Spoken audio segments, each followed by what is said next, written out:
Director of the Idaho Federation of Families for Children's Mental Health. Today we're here doing a video with April Auker. She's a clinical social worker with the Youth Empowerment Services, and Stacy Nelson, a parent with the Parent Network and also a writer. We're going to have a really good discussion today on the Youth Empowerment Services practice model and principles of care that guide the family experience in the new systems of care. I'm going to hand over to April and to Stacy, and I'm going to be back at the end to talk with Stacy a little bit about a special program for youth with developmental disabilities called Winabojo, so I hope that you'll stay tuned for that. Thanks. Thanks. Wow, Stacy, I'm excited to be sitting here with you talking about this new system of care, because as you recall, Stacy and I worked together previously. That system of care we worked under was pretty clunky. Yeah. Yeah. When I first met you, I was in the middle of adopting 3 kids from foster care, and one of my biological kids was in crisis mode, and the whole family was in crisis then. And boy, that was a rough time. Just embarrassing and frustrating. Yeah. And I remember when you came into my office and you said, "Oh my gosh, I can't believe I'm adopting kids from foster care, and I've got all these things going on." And oh yeah, I do remember. It was rough. Yeah. And the idea of doing one more thing, you know, just exactly. adding one more thing then was really hard too. Yeah, so. It was. Well, today, this new practice model that system of care that we have in place, we have a practice model that is what we hope would guide the family's experience. And part of that practice model is also, within that we have the principles of care. So the practice model overarches and the principles of care kind of fit underneath it. The principles of care are guidelines for professionals to move forward with the practice. So how about if I just go through the practice model, tell you what that's about, and then just show you the list of what the principles of care are and how these principles of care show up in each one of these 6 segments of the practice model. You'll probably be seeing them interwoven and all the way through. And just because there's a couple listed, they're just woven in there. And I'll touch on a few of them through the practice model, a few of the principles of care that are woven in there. How does that sound? That sounds fine. Okay. So the first one we have is in this practice model, we have engagement, we have assessment, we have care planning and implementation, and then teaming, monitoring, and adapting, and then we move to transition. So this is a fluid process. And these 6 practice model pieces all fall together and they touch each other. Yeah, it sounds like a lot of moving parts. Yeah. So how can it help? I mean, let's start with engagement. Okay. I love your question. How can this help me? Okay, so the very first piece of the practice model is engagement. And this is where we partner with youth and their families to really figure out what your needs and strengths are in your family. We have a child family team that we're creating in this new system of care so that every person who comes in, every family that comes in through the Youth Empowerment Services will have a child and family team put together. One of the things that we want to make sure that we're doing is that we are monitoring and that we are recognizing those needs and strengths that your family has. And one of the things that we are using in this engagement process that comes through in the assessment part is the Child Adolescent Needs and Strengths. That's our CANS. It's an assessment tool. You look like you're blown away. It's an assessment tool. The second part of engagement is assessment. So the assessment tool is the CANS, and every 90 days we will, oh, look at that. Okay, tell me what you're giggling about. Well, my kids don't handle their tests and the assessments very well. So when you say every 90 days, my mom radar just is in red alert. How do that? you're going to have to explain it to me, because I know that that'll be a hard thing for our family, for our kids. And, Okay. And so how can you do these assessments without my kid knowing that they're being assessed? Because that's really the trick. Yeah. Remember when we worked together before and I gave you this blue pamphlet that had Oh my gosh. 4 sides that were just like Yeah. covered, and you're like, oh man. And my son's version was just as bad, and he was mutinous. He didn't want to do any of it. So it was like, we're already in crisis, you know? So I'm going to jump back to the engagement slide, I think. I can't see it. I'm going to jump back to the engagement slide. So in this engagement slide, one of the principles of care that we're going to throw in here is that we're family-centered. So one of the things that I'm going to do that clinicians and people working in the community agencies will do is make sure that we're paying attention to your family. Okay. And every family doesn't want to do another thing. The beauty of this CANS is that it is put together through a collaborative process.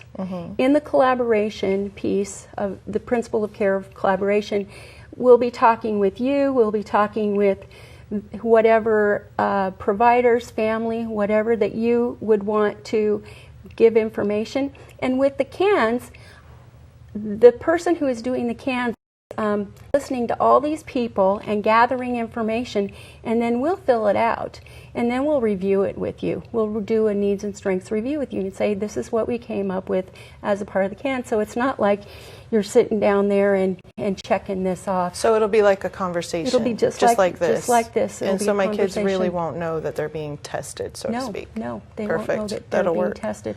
You know, one of the other things that when you and I were working together, there was this culture clash with you and your son. Yes. You know, your family was one way, and he's like, I ain't going to do that. One of the principles of care is being culturally competent. So we will be focusing on how can we help your family with your main family in this piece, and your son kind of stepping out. How do we pay attention to that? Right. Yeah. That is challenging. Yeah, it is challenging. Especially in a large family. So. Yes, very true. So we've talked about engagement. We've talked a little bit about assessment, gathering the information from your family. In this, we always want to hear voice and choice. That's one of the things that we are just like so steeped in is family voice and choice. If this plan is going to work, it has to be your plan. Yeah. I can see that. Yeah, and we really have to make sure that we're individualizing it for your family and that it's strength-based. Because oftentimes when we see behavior, it's because there's some kind of a need. Yeah. I remember when we were doing the classes together and you were kind of coaching us, it was really validating too, because I realized there was a lot of things I was doing right. Yeah. And I just needed to step up a little bit more in a couple of other areas where I was weaker, but I didn't realize they even were there. Yeah, when you walked into my office and you started telling me all the things that you're doing, I'm like, I'm going to be knowing you for a long time because you really do have a lot of strengths.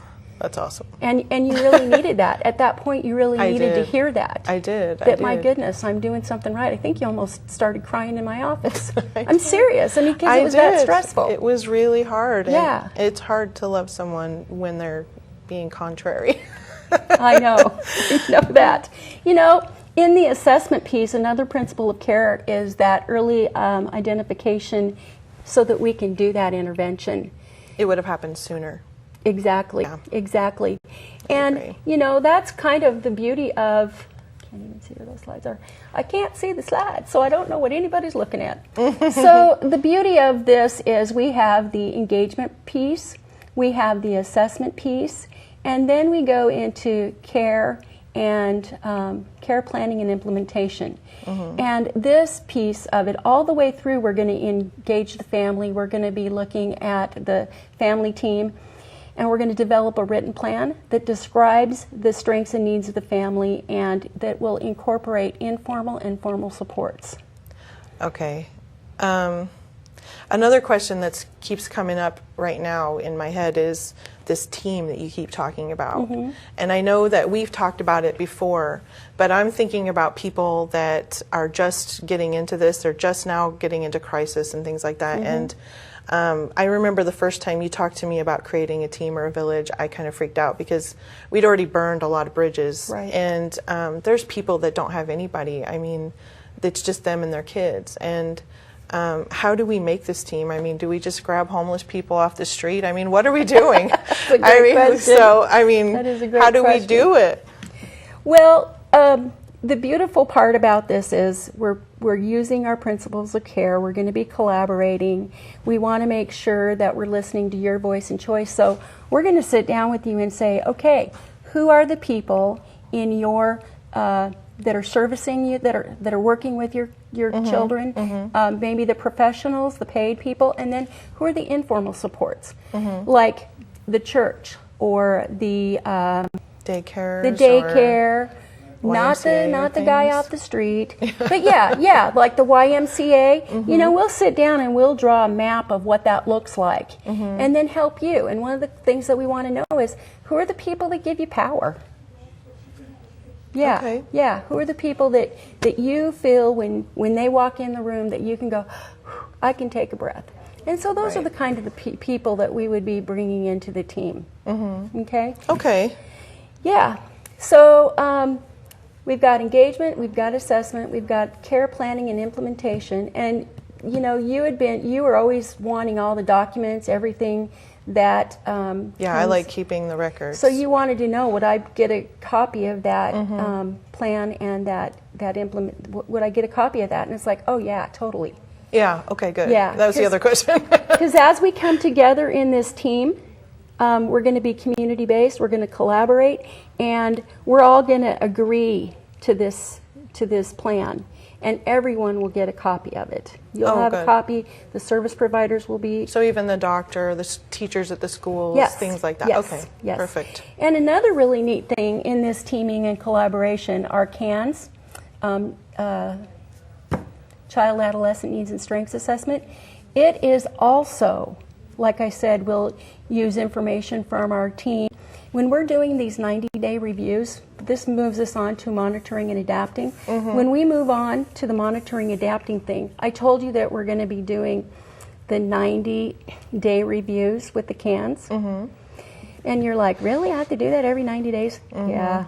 Well, the cool thing about the CANs is that it breathes and lives with you just like your plan will. Every 90 days, we're taking a look at what's going on, and we can share this information with all the teams. There's a database that we can share this information with the people on your team. They'll be able to see where your CANs is, and we'll use those scores to maybe we need to move forward on some services, or maybe we need to move back on some, just to really fine-tune so that this is really fit for your family. One of the principles of care is that we're unconditional. We're gonna stick with your family. Okay, and so how do we teach our team to be unconditional? Because that's one of the things that I've experienced is there's a lot of people that are not like that. I mean, we've been escorted out of stores from one of my youngsters, or I mean, so how do we teach people to be understanding in this team? I mean, are we going to get trained for that? I mean, is there going to be some sort of support system so that our support system can actually be supportive? Right. I understand that. Yeah. So as we come together in this team, there's going to be a family vision that will be brought up, and then we will have a team mission, and there will be ground rules. How are we going to interact together in this family, in this child family team? How are we all going to work together? And then we have the information that we're getting from the CANs. So like I said, this process is very fluid. And if we start seeing, I told you, like every time we see a behavior, there's usually a need behind it.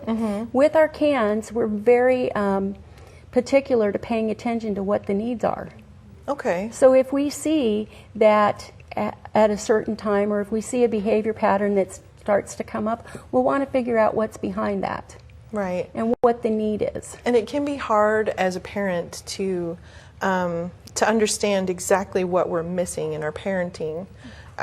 that's what I look forward to the most with learning to work as a team, because that's what's helped me the most as a parent. Yeah. Is to see where my weak spots are in a nice way. Yeah. Yeah. and to really be able to work on those. And if I know it's something I'm struggling with, to have a team member or team player actually be able to step into that role a little bit and help me. Exactly. Because I might lose it. I might not be able to control my emotions in that moment, but that person can help me. So the collaboration is really a big deal. It's helped my family a lot. Yeah.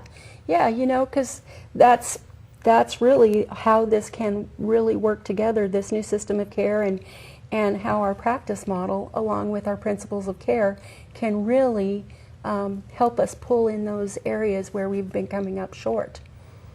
I like that. Yeah. So after we do this monitoring and adapting, we're going to start out in our engagement phase, and we're going to kind of in our vision statement in our Do we need to move the clicker? our team. I don't know what it is. In the engagement phase, we're going to have kind of some ideas of where we want to go. So in your vision statement, a child may say, "I just want to have friends." Okay. And so if we get to this monitoring and adapting piece, and we see our CAN scores, and we see some of the social interaction, and we see some of those components, and we're collaborating, we're using our team, paying attention to all these things, then we're going to be able to see and hear the kids say, "Hey," or the parents say, "Hey, look how many friends you have now." So as we move through this monitoring and adapting stuff, then we move on towards the transition piece. Okay, how do we know we're ready for transition? Because I've had kids graduated and they weren't ready, or I weren't ready, Sure. For counseling to be over. Yeah. And so how do we make sure that that's not a stressful time? I mean, because that worries me. I mean, even just part of our team could not be prepared somehow, Yeah. So how do we know? How will we know that we're ready for that? So, like I said in the beginning, we'll have our vision and mission statements, and we'll have a target out there that we're looking for. And then as we start looking at our cans and reviewing everything, looking at our strengths, we'll see that we've been making those benchmarks. And we'll have certain goals, and we'll be monitoring them as we go along. And so then when it comes down to the transition part, like I said, this is collaboration. We'll collaborate together, and this isn't majority rules. It's family voice and choice, and we're going to pay attention to your family and to where we are as a team moving forward. I like that. I'm really excited about the changes. Yeah, me too. I am too. And I'm sure it's going to be awkward starting at first. I mean, Yes. anything new Yes. is. But I'm really excited about it compared to what it used to be. Yeah. In the past there were a lot of clunkiness and a lot of things that didn't work on your end that was frustrating on my end. Yes. I had different things I had to do, or just different things that weren't working together for us. What I really like too is that I didn't realize that, because our society doesn't really have, like the workers and the social workers and doctors and things like that. We have kind of this barrier. And I think this changes that. It changes the barriers, because you're one of my good friends now, and so that could have went a totally different way, of course. It could have. But Definitely could have. but I think that this is a really great thing for people to learn to work together and use our strengths for the best of our families and and the world, really. Exactly. Yeah, I really like this practice model and these principles of care, because they just really, I'm just going to go through these principles of care because I just think they're so great. The idea that we're family-centered. That is so cool that we can really pay attention to the families and get in there and say, what do you really want to see happen, instead of this is what's gonna happen. Right. Because you've experienced that. Yes. Yeah, for sure. That was rough. And family, youth, choice, voice and choice. And that we're strength-based. Yeah. And sometimes with our kids, we don't really necessarily want everyone listening to what they're saying. Yeah. So that's another thing that pops up in the head. Like, how do we do that? Because, you know, kids do stuff that, you know, they do say things that are not. Yes. And that makes you a little uncomfortable in these situations, but it's really comforting to know that you guys are going to look at the whole picture, not just what they're saying. Yeah, you know? very true. I love very that. true. And all these things flow together: individualized, team-based, community-based, collaboration, unconditional. I know that was such a hard one for you. Yeah.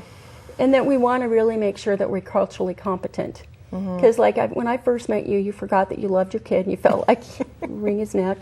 Well, and it really was that culture clash. That was one of the biggest things. But being able to really get down to some bedrock of what some needs are. You know, and then early identification.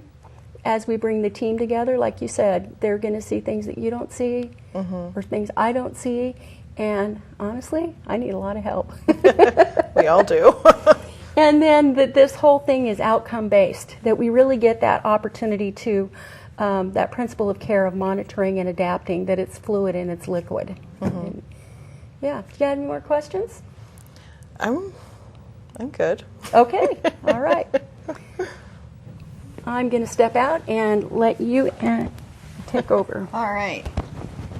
Well, I want to thank both of you for your time and insights today. April, that was just terrific information about the program.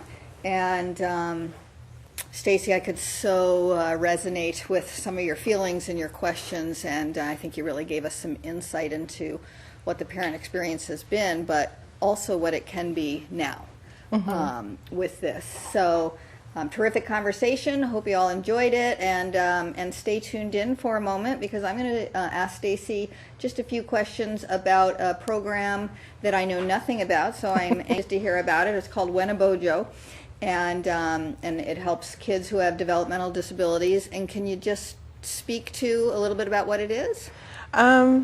It's harder to tell what it is than it is how it works. Tell us how it works. So as you may have heard, I have a few kids with different learning abilities, and I don't like to call them disabilities. They're just different learning abilities. I like that. And so one of them can't read at all, and she's got a lot of stuff going on. And then I have a dyslexic child. I have some that are almost legally blind. And so it's really hard for them to see. It's really hard to find big enough print. So what Winabojo does is it puts together closed captioning, voice, sign language, and just images. Like about every 10 to 15 seconds, there's just a still image. And when you incorporate all these things, somebody with attention deficit, autism, and that's the other thing I have in my house is autism. So my kids were lucky enough to be part of a prototype launch. And it was amazing because all four of them could tell me everything about the story. All four of them were transfixed, and they all four wanted more. And as a mother, trying to find a way to get information into them is so hard. And I really believe that if we can get more of our kids learning and reading, we have less behavior problems. Because like we've talked about, it's communication. And words are the basis of communication. I agree so with the that more from stories, my personal experience. so the more stories we can get into our kids. So this all happens via an application on the Right, it can be on your computer. phone, your TV, it could be anything. How do people get access to this? It's going to be launching at the end of next month or the first week or so in September-ish. So I would look for it on Facebook right now. You can look me up. I'm Stacy Nelson. I can lead you there on Facebook. And will you spell Winabojo for people and just make sure they have a way to Yeah. Google it? Will it work? Do you want me Spelling out loud. Okay. Winabojo, I believe. Okay. Is it Winabojo. Yeah, Yeah, there's a name Wenobojo. Yeah. I believe. What we'll do at the Idaho Federation of Families is we'll make sure to put some information about it on our website and be following with a link to it when it's actually an active program for people. Yeah, I'm really excited. Can you think of anything else you want to share about that program, or? just that it's amazing. Okay. I know that eventually it can lead to all kinds of educational things and stuff too, but right now it's Truly an exciting new tool, it sounds yes, like. yes, very Okay. exciting. Well, Stacy, thanks for being here to offer us that, and the conversation with April was really interesting. And thanks everybody for tuning in today, and we'll see you next time. Yep. Bye-bye.